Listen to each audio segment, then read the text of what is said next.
Jacob. So we've talked about having a podcast in the group for quite some time. Probably for I'd say about a month or so, if not going back a little bit further. But we have a lot of discussions on there, and it kind of get heated, and not everyone can be quick on the keyboard. So I guess this would be the best way to have the discussions. So Jacob, go ahead and tell a little bit about yourself, and we'll get on with it. All right. Well, pretty much the thing is, I've always loved pro wrestling, and actually, a funny thing is as bad as I wanted to watch it, technically, I wasn't even allowed to watch it as a kid. Even I tried to sneak into the living room and try to watch wrestling when I could before I got caught, but I didn't really fully watch it till like maybe 2007, 2008 maybe, but yeah, I know I'm kind of a newbie, but I did go back to look at some old stuff, and I always think to myself, what the hell am I missing out on, So. Yeah. Well, I started watching wrestling back in the late 80s, early 90s at my aunt and uncle's house. And I remember the likes of Hulk Hogan and Jake the Snake Roberts. And Right. I was huge fans growing up. And I kind of just stopped watching wrestling probably around 7 or 8 or so. And I didn't really get back into it till I was about 14. Right. And I got into it back when you had the New Age Outlaws defeat Kane and The Undertaker for the tag team titles. And that's kind of when I started watching it. But I didn't have legit actual cable at my house. So what I had to watch was like the Saturday Night Shotgun, which was like pretty much like what you would see on the main event or whatever. And that's just how I had to keep it, keep up with it. Eventually got into it really big there at the end of 99, early 2000s, and just from then on out just kind of kept up with it. Wouldn't say that I'm like head deep a fan like there's a lot of other people are. Like, I tend to think that I'm more of a casual viewer, so I do have that outlook. But I also go back to where I can say that I've been a fan for a while. So, now I'm going to go ahead and I guess I'll go ahead and start with the first topic, which is what we was talking about tonight, which was the 205 Live and how it's viewed and how the talent views it and how former talent views it and everything of that nature. So what are your thoughts on 205 Live, and how do you see 205 Live compared to like SmackDown, Raw, and even NXT? Well, the thing is, like when 205 Live started, well, of course, you had the Cruiserweight tournament, right?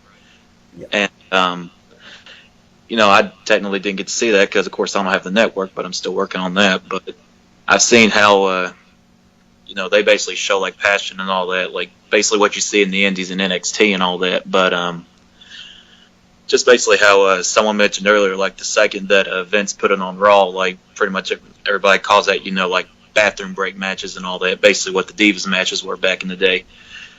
And one thing that I commented on earlier was how I noticed it was, as soon as Triple H took over that, they took 205 Live off the air, and basically nobody can see that unless you have the network, of course. So I even commented, I think that Vince is basically doing that out of spite because that ever since Triple H took over, everybody's been wanting to try to get into it now like they do with NXT. But another problem is, like Vince had control of that, and when he saw that nobody was really caring about it, then that's just pretty much what my thoughts were on that at first. So I don't watch. I have the network. I've had the network on and off since it debuted with WrestleMania 30.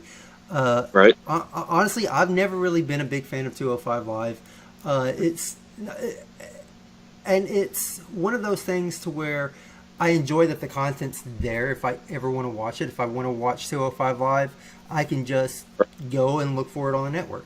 But and it's not a lack of talent, that's in the ring. It's the lack of pretty much me knowing what's going on as far as storylines and stuff of that nature. In NXT, what NXT does is completely different, whereas they I can legit not catch any episodes of NXT until the pay-per-view that they have, the NXT TakeOver events. Right. And I legit know what's going on going into that event. And I am so passionate for that event as opposed to what's going to happen on the pay-per-view as far as Raw and SmackDown is concerned. Right. But I don't know why they can't do that with 205 Live. And it is, I mean, Vince took over, or Vince had 205 Live until just a couple months ago. Even after it went straight to the network, Vince still had his hands in it. And when he deemed that it was a failure, Triple H got his hands into it, and he's slowly rebuilding it. The whole Neville was awesome, especially when he turned heel. Oh, I and if he would have had that same gimmick, which I don't think could have worked because there wasn't a 205 Live at the time, there wasn't a Cruiserweight title at the time. But if he had that same gimmick or somewhat of that same heel persona on the main roster, the main Raw SmackDown roster, then I think he could have done a lot better. I hate seeing anyone leave, but I don't blame anyone leaving when they're unhappy. Yeah, because take like for example, like you see him on Impact, he was like a world champion and all that. Second, he comes to like NXT and all that, which I mean, I agree he could have had a run with the title at least, but the second he comes up to the main roster, he's just like quickly demoted down to 205 Live, and like he doesn't even get his chance to have his WrestleMania moment, like show on the air, or show on DVD, and all that. So I mean, I couldn't really blame him either for that. So that I think that's one of the issues, and this is something that I discussed also, and it was that it's the way that in the end the fans can boo, can cry, can bitch and moan, and the whole 9 yards. But in the end, it doesn't really matter what we want, because some of us have stake in the company as far as actual stakeholder stake, but right. It comes down to Vince McMahon and what he wants to do with his company, who he wants to push in his promotion, who he wants to book. And if he doesn't feel like this product is worth pushing, he's not going to push that product. Just like, we all, everybody wanted Ziggler to be pushed. Everybody wanted Daniel Bryan to be pushed. Everybody wanted, this person, that person, this person, that person to be pushed. But but in the end of the day, if Vince McMahon don't see that in that person, they're not going to get pushed. And this kind of goes into, NXT also. Vince doesn't touch NXT.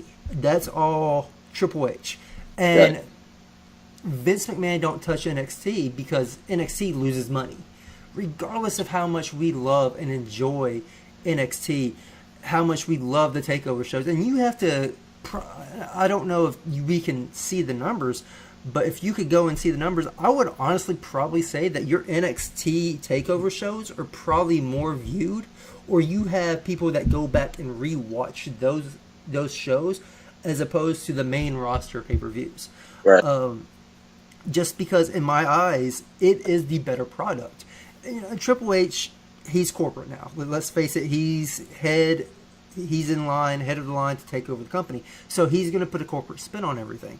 Right. And when someone asks him about how does he feel about how people view NXT as being the superior product over the Raw and SmackDown products, the comment that he made, and I'm not taking him quote for quote on this. This is just for the most part, too long didn't read type deal, was pretty much, he said, everyone has their own niche. Everyone likes their own thing. Some people like the way that NXT is. Some people like that pure wrestling aspect of the business, while others like the entertainment part more, which would be your SmackDown and Raw. And I tend to agree with that. I believe that NXT is for more of that base, that pure wrestling base, as to where SmackDown and Raw are more for entertainment. You see a lot more comedy matches on SmackDown and Raw, a lot more of those type of segments on SmackDown and Raw. You don't really see that on NXT. No. Yes, So, I mentioned before, like, the reason why I think that NXT is so superior and all that is because, not just Triple H taking over, but, he actually knows the business, like the whole philosophy of professional wrestling. And, he's got guys like William Regal, Shawn Michaels, and Prince Albert, guys like that, like training all those rookies and all that. But the thing is, like, somebody had commented, I think it was somebody in our group, saying that Vince these days seems to only care about entertainment and money and all that. And, I mean, that's just one thing that came to my mind when you brought up that, so. yeah, and as much as I hate to say it, what we view as talent is not the same that he views as talent. Right. We view, like I said, and I've had this discussion before. People want people like Seth Rollins to be pushed, Finn Balor to be pushed, Samoa Joe, Dolph Ziggler. They want people like that to be pushed because they have excellent in-ring talent.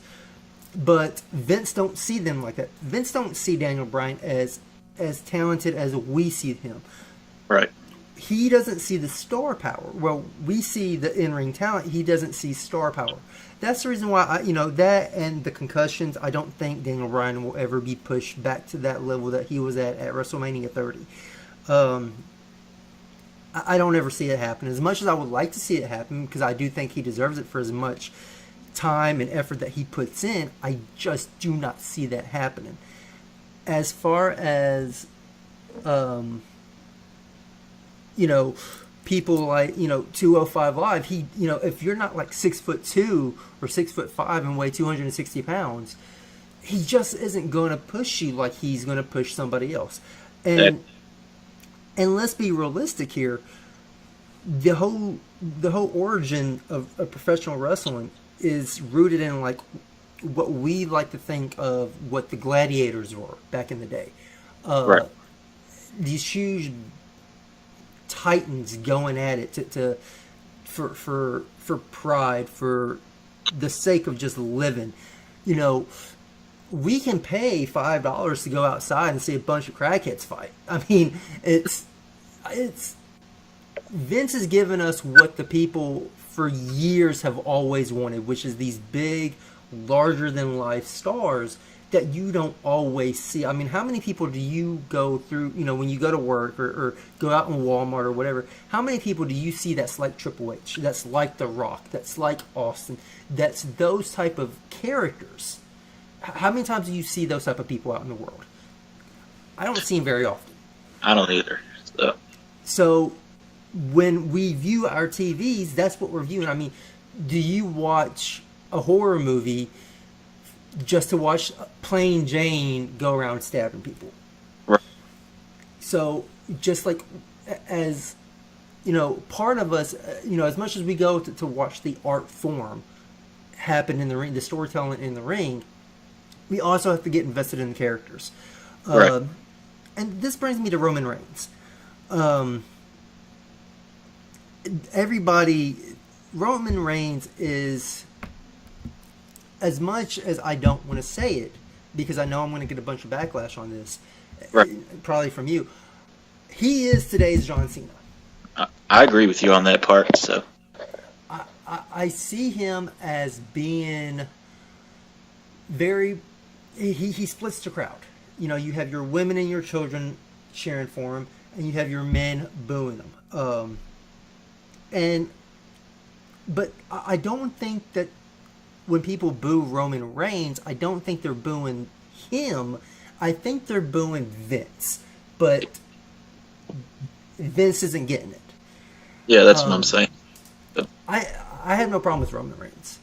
I don't either, because, I saw him back in the Shield days, I remember calling, everybody wanted him to get, a big push and all that, take the Royal Rumble 14, for example, when it was him and Batista at the end, which, of course, we all know the reason why they wanted Roman to win, because, Batista just came back, and, he's already punching his ticket to Mania, so.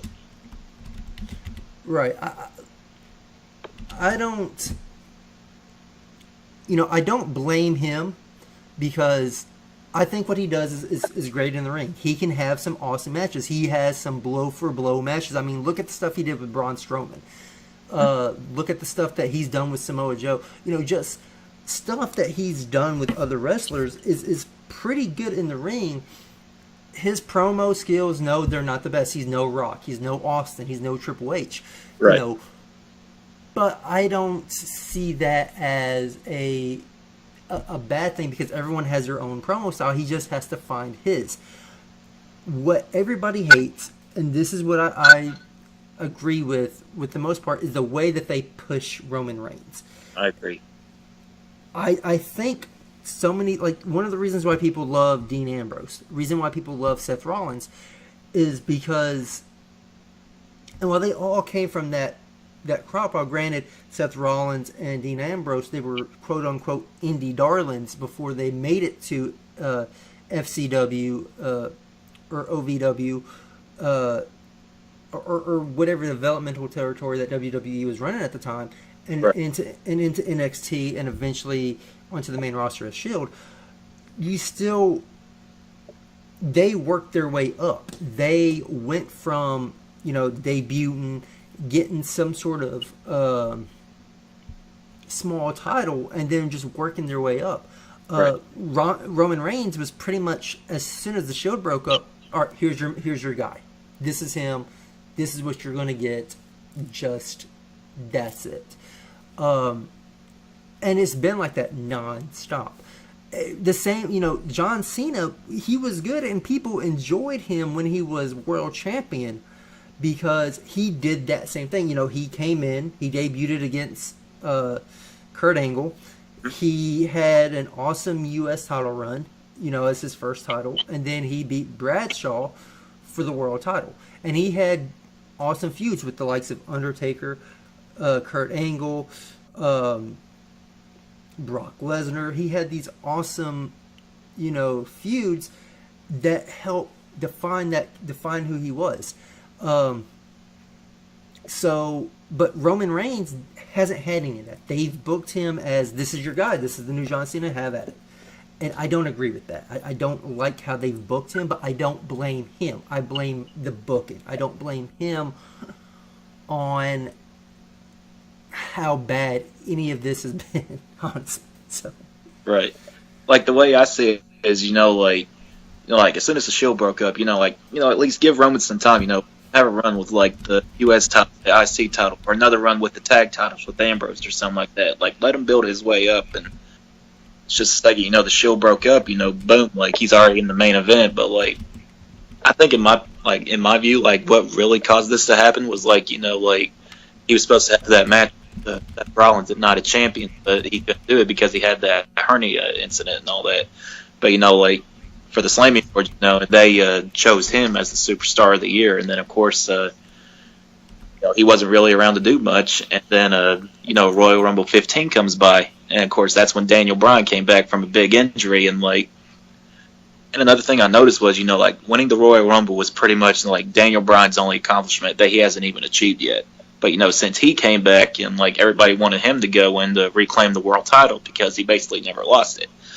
But because he was eliminated, of course, everybody's going to boo everybody else the rest of the night. And then, of course, you have Roman Reigns as, the last guy in there. And, of course, you have Rusev in there, too. And then as soon as Roman wins that and then he beats Bryan again at Fastlane to challenge Lesnar for the title, then that's pretty much where it started, going downhill from there pretty much.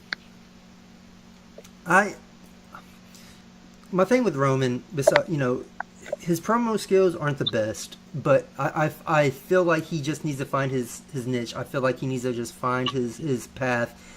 They're trying to book him to be like everybody at once. They're trying to book him like Austin as this kick-ass, this ass kicker who can go in, do what he wants to do how he wants to do it, take no names type nonsense. They want him to have the promo skills of The Rock just because he's related to him. But I mean, promo skills don't travel in some sort of genetic pool. It doesn't work that way. Right. I enjoy, like I said, I do enjoy some of his matches. The stuff that he did with Braun Strowman, I absolutely loved. Braun Strowman and Brock Lesnar was an awesome match. I thought. I believe Braun Strowman is an awesome example on how you have to push a big guy, because let's face it, Braun Strowman can go out there with a freaking huge base and he can get that over, whereas Roman Reigns can't get really anything over, and I don't blame him for that. It's just a whole different crowd, a whole different era of what Vince McMahon sees us as. And this kind of goes into another point, is that we're not the same era, we're not the same generation, and we're not in the same mindset that we was back in 99 and 98. The internet is here. The internet has exploded. Everyone goes online. Everyone can see, hey, this is how everything else works backstage. We don't have that curtain anymore in front of us. It's been lifted. It's been torn down because of the internet. But because of that, we're not in the same mindset anymore. We're more. I mean, let's face it. Chris Benoit was an awesome technical wrestler. Eddie Guerrero, awesome technical wrestler. The Rock had some good technical matches, not the best, but had some good ones. Austin was not a technical wrestler at all. You look back at any of Austin's matches, and they're all pretty much brawls, especially his later years. It's pretty much, I'm just gonna freaking Lou press you and Luthez press you and just beat you with a freaking fist, and then I'm gonna stop a mud hole in you and walk it dry and hit you with everything in the ring. That was Austin's style. Right. So my question is, if Austin had that same style now, if someone had Austin's wrestling style that he had back then and he had it and they had it now, would he get over just like Austin did? And I don't think that they would. Braun Strowman does, just because he's huge and they've booked him like that, but Braun Strowman don't really have that much mic skills. In fact, I hate listening to Braun Strowman on the mic. The only thing that he needs to do is just go out there every week, say, hey, who's going to get these hands, and just drop the mic and just start killing everybody. Right. But you don't have the heels that you had back in the day also. Everyone's like, oh, we want a John Cena heel turn. Oh, we want a Roman Reigns heel turn. Right. Why? Why do you want a heel turn? I don't understand that. You want to boo him. That's the whole point of a heel, but you're already booing him now. So isn't he, in that mindset, already a heel? I mean, yeah, pretty much. Like, another thing when you brought that up is, like, the only reason why people say, take Nakamura and, Bayley and Sasha Banks, for example, Dean Ambrose also, like, their face runs are pretty stale and all that, so everybody's been saying, hey, let them have a heel turn, let them, like, reignite their careers, this could be good for them. And, I mean, it is good because, take, like, Alexa Bliss and Neville and the Usos, for example, like, their face runs were getting nowhere, and, like, ever since they came heels, boom, their careers just skyrocketed, so. For example, Dolph Ziggler is one of those type of people. Better example is The Miz. The Miz is so good on the mic. He is a heel. Right. I don't care, what you say. You want to love him because of how you can see that he busts his ass in the ring. But you tune in to listen to what he has to say. And what he says, you can't. When he talks, you hate his guts because inside you know that he's pretty much right. Right. But you love his talent, but you still boo him because what he's saying gets to you. That's pretty much how heels have to work now. Just because you go out there and you're beating up faces, that doesn't really make you a heel. Right. The way that you become a heel now is to badmouth the fans, but you have to do it in a way that you're right, and the fans know you're right, but the fans don't want to admit it because it just makes them look bad. Right. You know, The Miz has this hot, you know, supermodel of a wife. You know, he lives in Hollywood. He has this awesome house. He now has his own show that, when it debuted, it had more views than the Bellas show that debuted when it debuted. So, I mean, and when Miz brings this stuff up, you just want to, you're like, it kills me that he's right. He has all this stuff that I want, but I can't have it. I can't stand him for it. You know, that is a good heel. Just by fighting different people doesn't really make you a heel anymore. Because, like I said, the whole point of being a heel is to get people to boo you. Oh, you low blow somebody. That doesn't really make you a heel, because faces do that too. Yeah, like, you know, also take Kevin Owens, for example. You know, back in his, like, Ring of Honor days, you know, with Kevin Steen and all that, you know, pretty much everybody hated his guts as a heel. But it's like, you know, you see him now on the main roster, and, like, you know, you got a bunch of men that love him. You got all the women and kids that boo him. It's like, you go back to his ROH days, and, like, you look at him and it's like, that's not the Kevin Steen that we know, you know? So. Right. CM Punk. CM Punk is another person that brings to mind that everybody loved him in the ring, but when he was a heel, you hated him because he threw everything in your face that what you was doing was wrong, and he made you believe that you were wrong for doing it, and you hated his guts for it. You know, drinking, smoking, gambling, the whole straight edge society was I believe was a throwback, was a callback to Right to Censor. And everybody hated Right to Censor because while Right to Censor was, let's face it, a precursor to what we are today as far as PG, right? Everybody hated him for it. But, you know, for trying to censor and take away what we love, just like CM Punk was doing the same thing. He was trying to take away what we loved, and we hated him for that. Right. So just because Roman Reigns becomes a heel doesn't really make him a heel, because you're already booing him. Right. Cena will never be heel. And I don't have an issue with Cena. I, in fact, like Cena. He's awesome on the mic. He's had some awesome matches. Like, take some of his matches he's had with Brock Lesnar before. Those were awesome matches. When he gets out there, he has time to bust his ass, and he's busting it with people that he actually legit loves to work with. He is a great wrestler. And I mean, and look at all the good that he does outside of the ring with, you know, with Grant a Wish and or Make a Wish and all the charities and whatnot. Right. And promoting WWE from, like, at other places and all that, you know. So. Right. The one thing that really gets to me about John Cena, and I don't know the complete story or the complete history behind it or whatnot. I don't know how much of it is a work, how much of it is shoot. But all the times he went on and on and on about The Rock leaving wrestling to become an actor, he followed in The Rock's same footsteps. He did the exact same thing. So, and I mean, it worked out for The Rock. I mean, John Cena's getting some okay movie roles. I mean, he was in Blockers. He has a few. He did the whole Bumblebee side movie. He's done a lot of voice acting. He's been in Daddy's Home 1 and 2. So, you know, he's done some good stuff. You know, will he ever be on the Rock level? I don't know. I think he can be on that level if he applied himself to it. And I'm not saying he's not applying himself at all in these roles.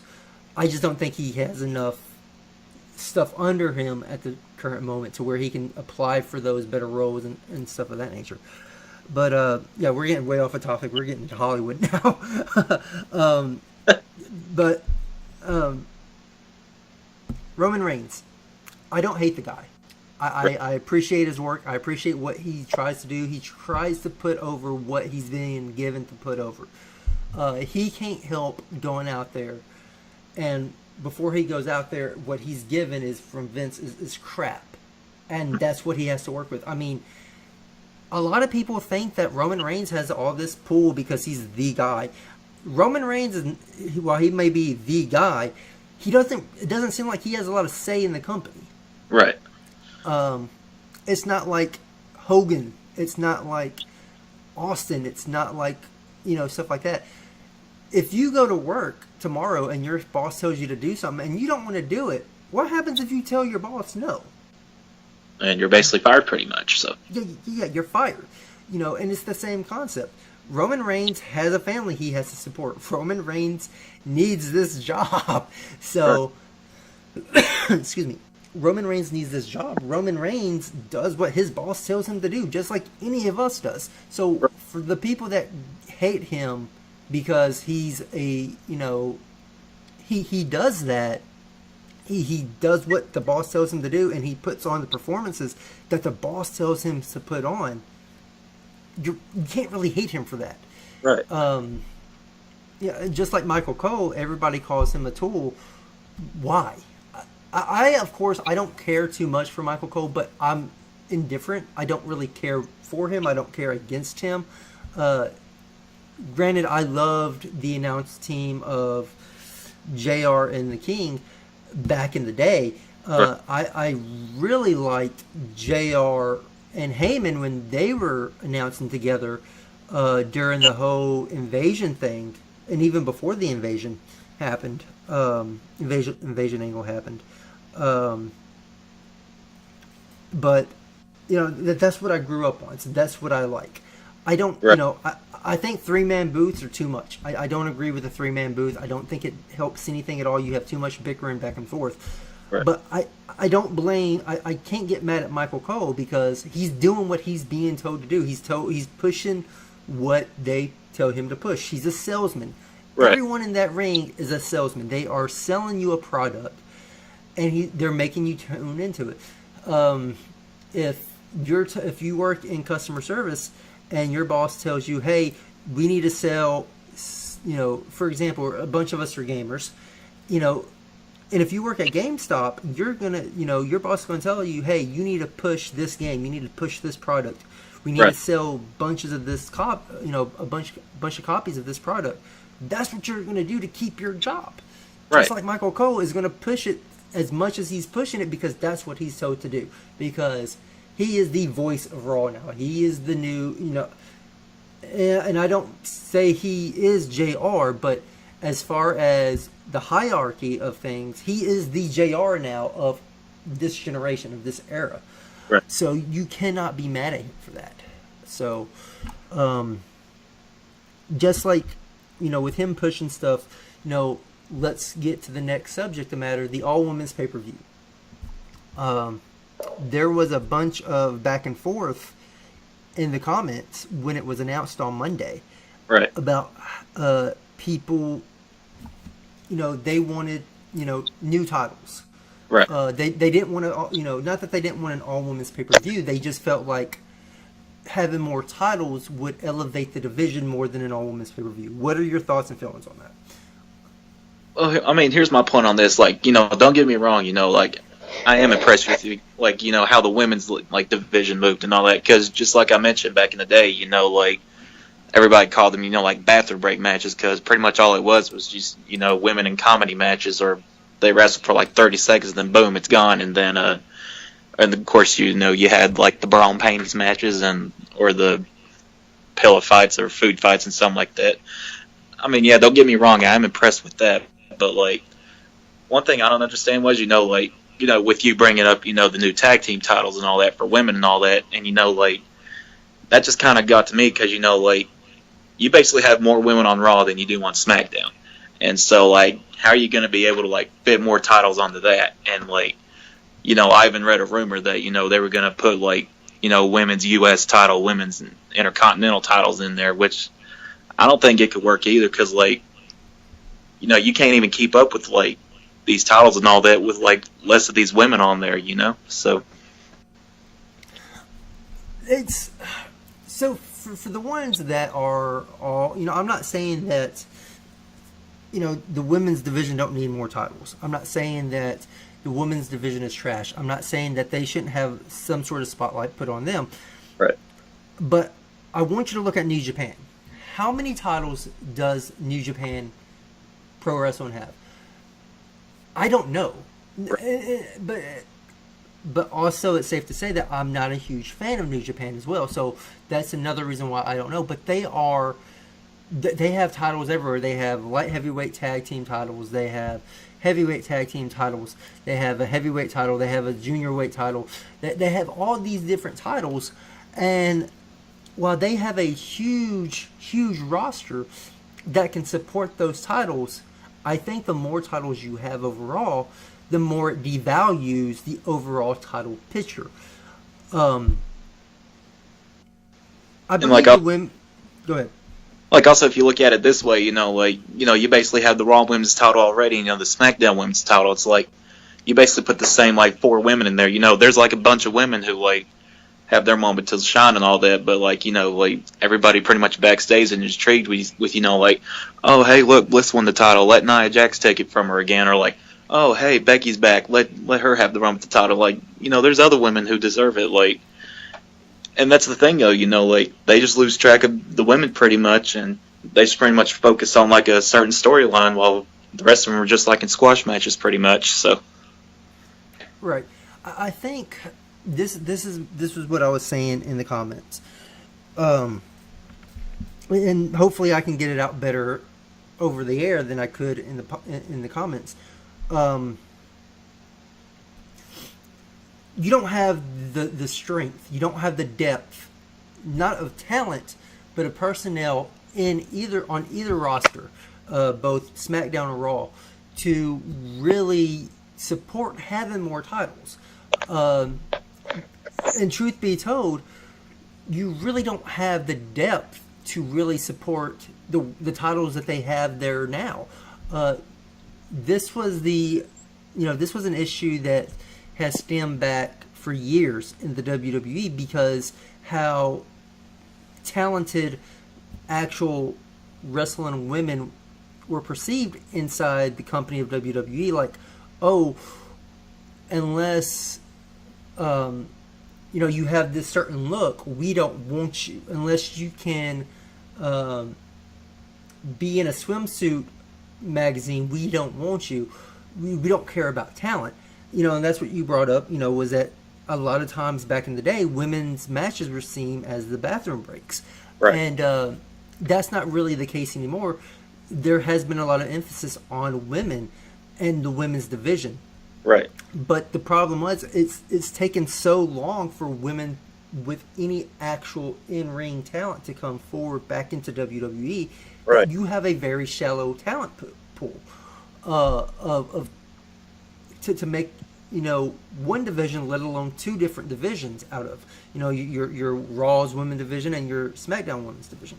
Right. NXT is I like NXT. I love NXT. I love what the whole concept behind NXT is.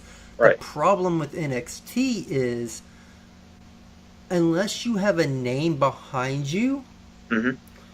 you're still nobody. Regardless of how good you are in NXT, you're still nobody. I mean, look at Becky Lynch. Look at Sasha.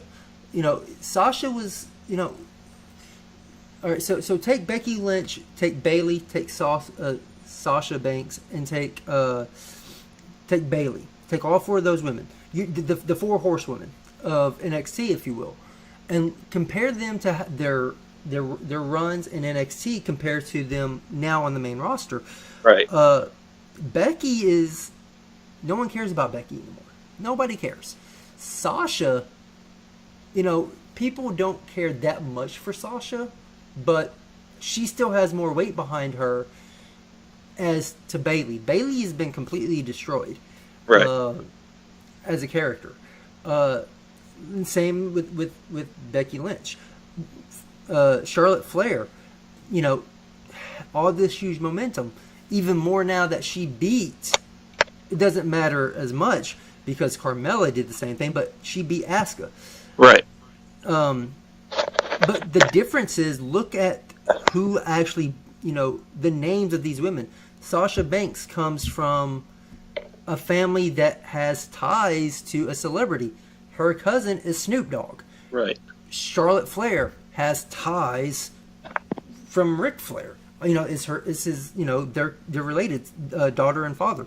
Right. So they were pushed heavily because of those ties. But in NXT, all of them were great. They were all treated with the as great in-ring talent. But and they all got the same equal spotlight, just at different times, if you will. But as soon as they made their main roster, if you didn't have connections outside of wrestling that could be used as far as entertainment wise, to help get the brand out there, or you weren't kin to a already huge wrestler in the past, right, you're just pushed to the side. Very, very few women broke through that stereotype. And there's just not that depth of roster that's in there to support these titles. You have not only that though, but if I feel like having an all women's pay-per-view is beneficial, right, more so than bolstering up the division with more titles. Because you do have superstars from NXT. You still have women from the Mae Young Classic who I believe that they need to. They don't need to have this NXT or this Mae Young Classic as a one-off appearance for some of these wrestlers. They need to try to sign as many of these female wrestlers as possible, right, because let's face it. Yes, Raw has a bigger pool of talent than SmackDown does, because Raw is 3 hours. Right. SmackDown's not. And NXT is only an hour every once a week. So I think if they could sign some of this talent, get them through NXT, through developmental, which I understand that's the whole concept, behind NXT, is to get them ready for the main roster. I don't feel like NXT needs to just be a stepping stone, because of look how good of the talent that comes out of NXT. You have, you had Drew McIntyre go back there, completely redid his entire WWE career, or restarted his WWE career there, and is awesome. You got Adam Cole, baby. He's in there doing awesome with Undisputed Era. All of them, all 4 of them are just awesome talents. I mean, should we talk about Aleister Black? Should we talk about Johnny Wrestling? Should we talk about, should we talk about any of them? Because they're huge stars in NXT. But as soon as you pull them up, like you did with Naka, with Sandy, Bobby Roode, Neville, Emma and Tyler Breeze and all them. So yeah, they get destroyed recently, or they get destroyed as soon as they get onto that main roster, and I don't want to see that with the women's division. But if you want to have all these titles, you need to bring these women up from, right, from this Mae Young Classic. I fully support this women-only pay-per-view. I fully support it. And I don't want to go out there, and I don't want to sound like I'm a social justice warrior or anything of that nature. But right, we have, as wrestling fans, have been stereotyped with this. Oh, you only want women. You only want to see women in matches because you want to see a nip slip. You want to see a wardrobe malfunction. You want to see some boobs bounce. And I'm not saying that's not incorrect, because as men we do like to see that, but pretty much so. But I mean, there is so much like the Sasha and Charlotte rivalry that was going on Raw over the title was just amazing. It was, if I'm not mistaken, it was them two that headline that co-main evented Hell in a Cell a couple of years back. Yeah, I think they were the actual main event of Hell in a Cell, I think. Yeah. But my only problem with that was, with the way they booked Sasha to win the title, they wouldn't even let her have at least a decent title with the first, a decent run with the title, and they basically booked her to lose the title within her first title defense. So, and that's pretty much another reason why everybody wants Sasha to be heel, pretty much, because they think if she turns heel, she's basically going to have a title run and like actually successfully defend her title the first match. Right. And I get that. I get that mindset. Like, hey, we want these people to have these long title runs, but they need to start off somewhere. You can't push everybody at once. You just can't do it. But I believe this is the best way to push the women's division instead of just throwing titles at them. Which, does anyone really care about the titles at this point as it is? Does anyone really care about who holds the Raw Women's title? Who has the SmackDown Women's title? Right. I, for one, personally, I don't like Carmella. I don't like her. I don't think she's that good in the ring. I don't think she can cut good promos. I honestly don't have any connection towards her whatsoever. And when I see her, I'm not booing because I dislike the character. I'm booing because I feel like she's taken a spot away from somebody that actually has some talent. Yeah, like take Asuka for example. Like pretty much the only reason why they brought Ellsworth back was like they could basically screw Asuka out of the title. Like, I mean, I will admit, Carmella wins the women's Money in the Bank ladder match. I will admit I was kind of looking forward to her having a decent title run, but it's just like, I was impressed with her first title defense. She pinned Charlotte clean and all that. It's just the problem is, like the second that Asuka is named the number one contender, they're like, oh hey, let's bring Ellsworth back. Let's screw Asuka over and all that. And they just made it look like Asuka had to have Carmella had to have Ellsworth to basically distract Asuka so she can win the match, which is basically like when Jinder Mahal won the WWE title. I was looking forward to him having a good run, but all his title matches was just nothing but the Singh brothers interfering in his matches. So that's basically another reason why I boot Carmella too. So. With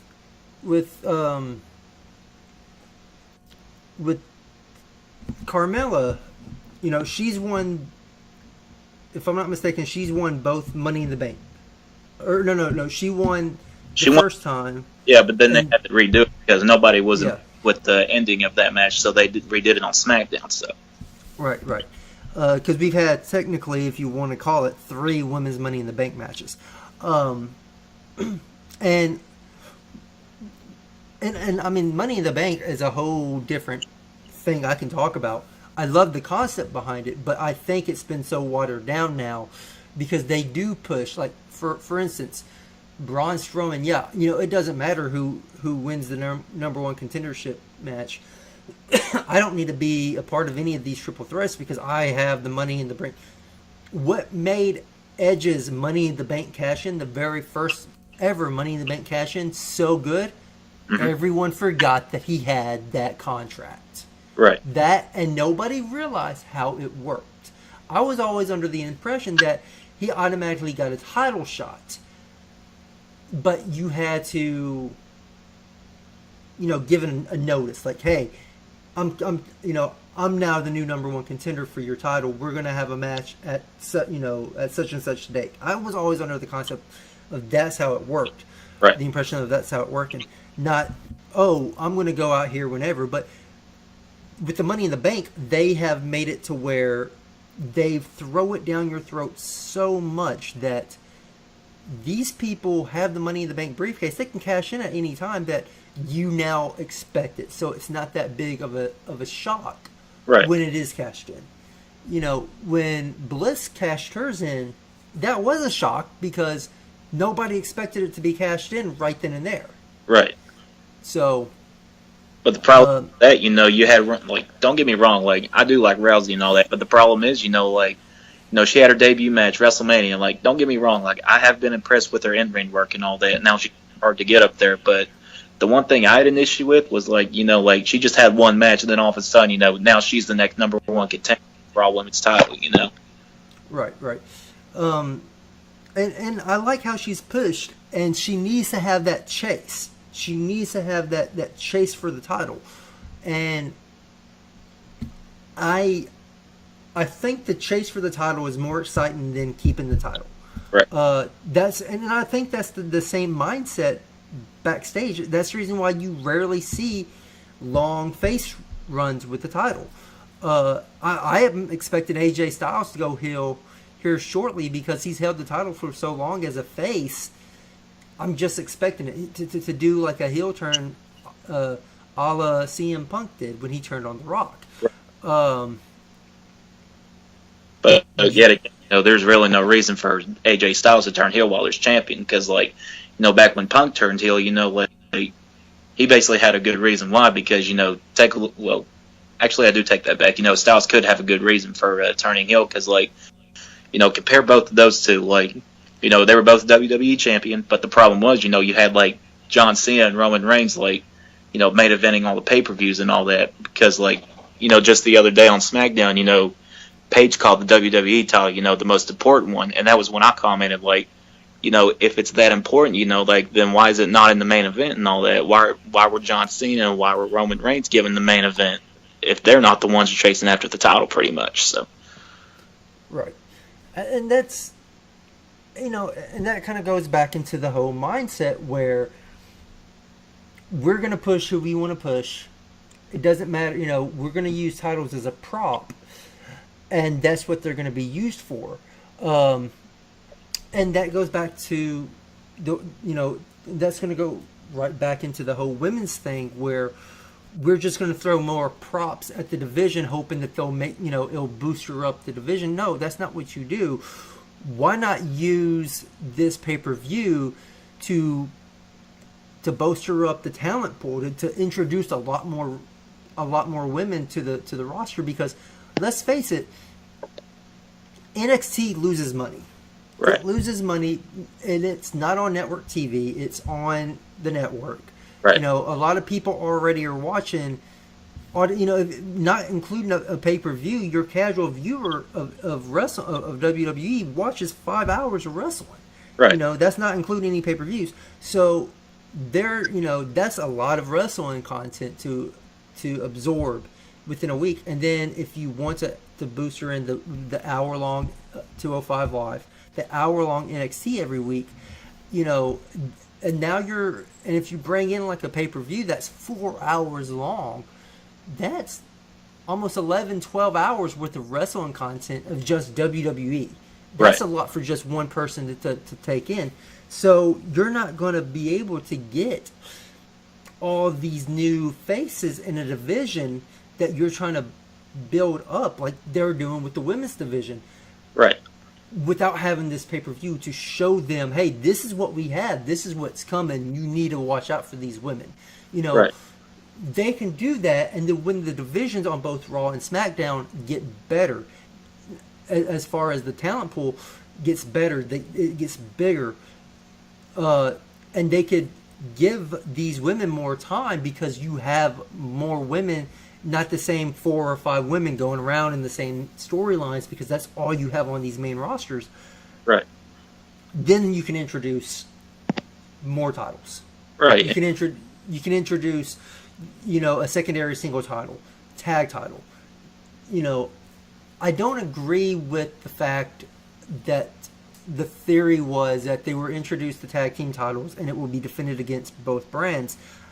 I love the brand split. I think it is needed. I think it is what we need as wrestling. What I want from the brand split is for it to actually be pretty much 2 separate companies. Right. I want Raw to be Raw. I want SmackDown to be SmackDown, but I want it to be ran like it's 2 complete different companies. View it this way. View Raw as WCW and view SmackDown as ECW. Right. Have that type of mindset going in. This is why I want to watch Raw. This is why I want to watch SmackDown. Because this is what I want to see.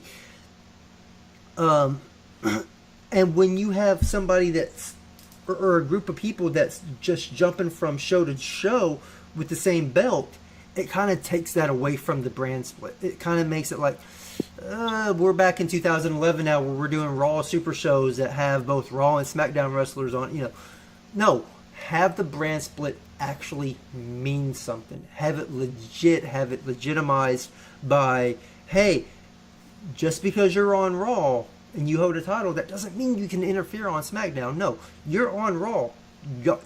Raw should not be talking anything about SmackDown. SmackDown shouldn't be talking about anything about Raw, Right. except whenever they have interpromotional battles, like at SummerSlam, or not SummerSlam, but like Survivor Series or the Royal Rumble or Money in the Bank. That should be the only time they do that.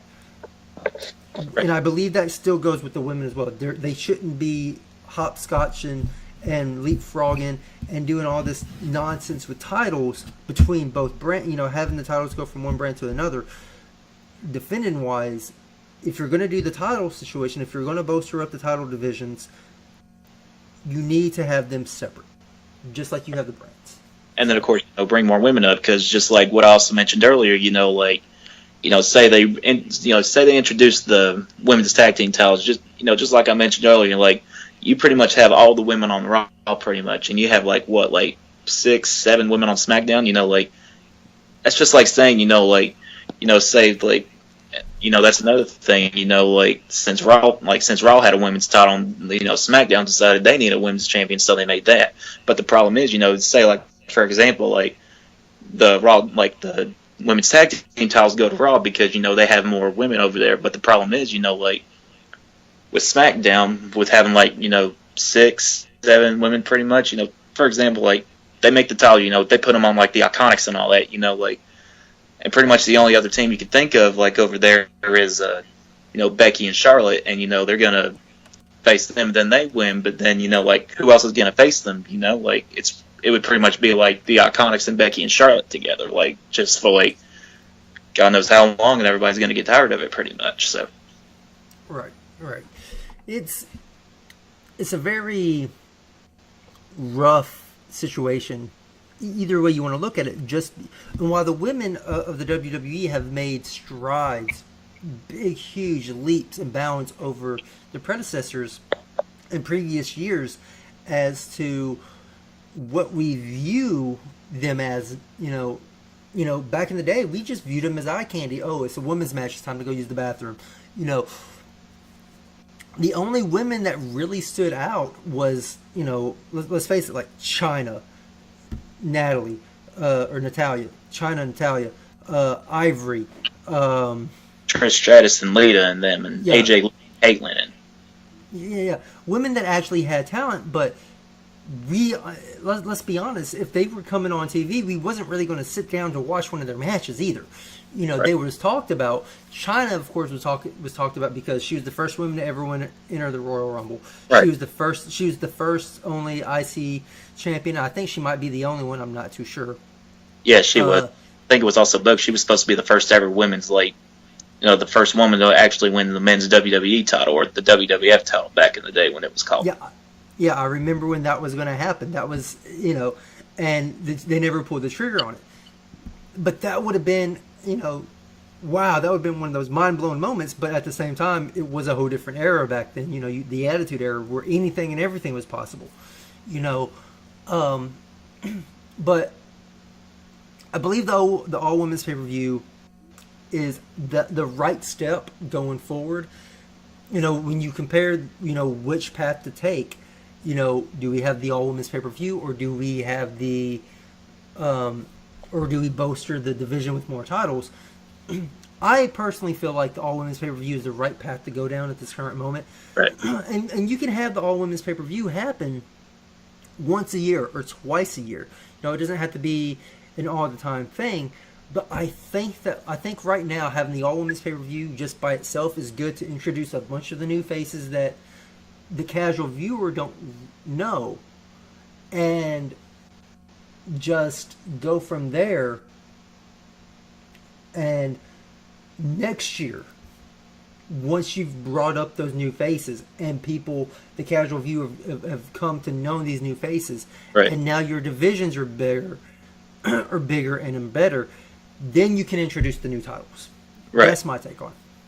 Yeah, and another thing I had an issue with, I just now thought of this, is say you don't have many teams for the women, but yet again, you could bring Trish Stratus and Lita back, they can win the titles, or bring back the Bella Twins, they win the titles. The problem there is, Trish Stratus and Lita, they're basically retired pretty much, and everybody's gonna say that, like, oh, it was just a one-time thing, and now they're the women's tag team champions. They're not even gonna come back for a while. It's the same thing with the Bellas. Like, I mean, Brie Bella's retired, and Nikki's just going out doing like modeling and filming and all that, and that's pretty much one thing I just thought of too. So yeah, it's if you don't introduce new stars and build them up the correct way, then you have an issue to where you either have part-timers like you had with the New Age Outlaws and with the Dudley Boys taking the titles, which you're going to have people that's going to complain about that, where, it's a bunch of old-timers taking the spots of people that deserve it. Or you have a bunch of people that people don't know, and they're like, well, they don't deserve to be pushed because they haven't put the time in. Right. So, like I said, I think this is the correct way to do it. I think this is the right way to do it. I think this is the way that we need to go to make the division a better division, so we can introduce those titles. Right. When we can introduce it next year with the next year's All Women's pay-per-view. And I think that would be awesome. Awesome. Well, that does it. That's about an hour, a little bit over an hour. So I want to, thank whoever listened and whoever paid attention. I'm sorry it was an hour if you, didn't have the time to listen to it. Hopefully we'll have another one next week. So any final thoughts, Jacob, before we close it out? Not really that I could think of, but So, my name's Rob. This is Jacob. If you're catching this and you're not part of the New Brood group on Facebook, just search for the New Brood on Facebook. One of our awesome moderators will get to you, and you can join in the festivities and the comments and whatnot. It is a bunch of a rowdy group, if I would, that's putting it politely. you can get a little bit rowdy. But we like to have fun. So, for Jacob and myself, Rob, thank you for watching, or listening. Alright, and thank you.